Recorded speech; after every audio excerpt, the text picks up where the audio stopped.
Suite à mon propre burn-out en 2017, je me suis rendu compte que le burn-out était encore très mal pris en charge, la reconnaissance était extrêmement compliquée et que souvent on vivait dans la honte et l'isolement de ce syndrome en fait qui affecte autant la santé physique que mentale.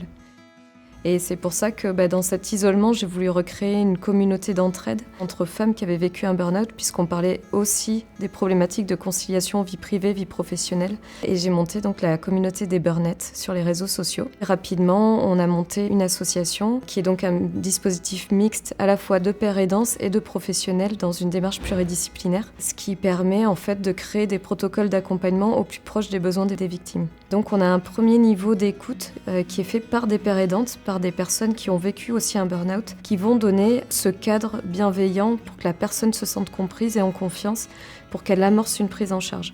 Et elles vont ensuite pouvoir orienter vers les permanences gratuites pluridisciplinaires qu'on peut avoir, principalement avec des psychologues du travail. Donc une fois que la personne a bénéficié d'une prise en charge individuelle, on lui propose des ateliers pour se resociabiliser. Donc ce sont des ateliers collectifs qui peuvent commencer par de la psychoéducation qui permet de comprendre ce qu'est le burn-out. Il y a aussi des groupes de parole à thème.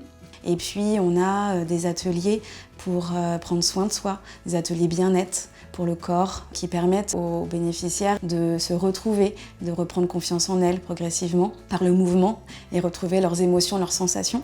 L'association propose aussi un programme complet de remobilisation professionnelle. Donc c'est le programme Burn-It is Back.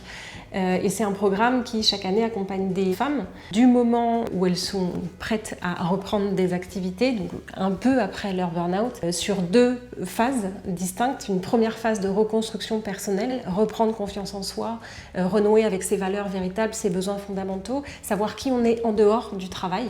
Et une deuxième phase de remobilisation professionnelle où là, petit à petit, on va reposer les bases d'un projet professionnel qui soit durable pour la personne jusqu'au moment du retour effectif à l'emploi. Et là, je me suis dit que j'étais au bon endroit, au bon moment, que ça allait être dur, que j'allais pleurer encore, que j'allais avoir mal par moments. Mais c'est une expérience extraordinaire que j'ai vécue. Aujourd'hui, je suis ultra motivée, hyper contente d'être là. L'association Elburn fait aussi de la sensibilisation et de la prévention en entreprise, auprès du grand public ou des institutions. On a des conférences, des webinaires, des ateliers managers, une multitude de formats en présentiel ou en distanciel afin de s'adapter un petit peu à toutes les demandes.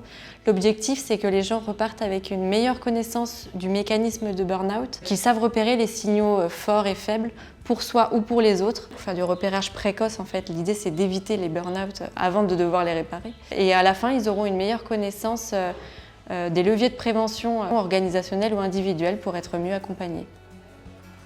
Franchement, je suis énormément ravie d'avoir fait ta connaissance et j'espère qu'on gardera le lien. Mais en tout cas, merci. En fait, à un moment donné, quand on est allé trop loin dans le processus de burn-out, même avant l'effondrement, la personne n'est plus capable de s'aider elle-même. Elle n'est plus capable de faire le pas de côté. Tout lui demande un effort, tout changement lui demande un effort en fait. Et là, il y a besoin d'une aide extérieure. Et on est là pour lui apporter cette réponse pluridisciplinaire, pour qu'elle se sente dans un cocon en fait, où elle sait que là, elle va être aidée et comprise.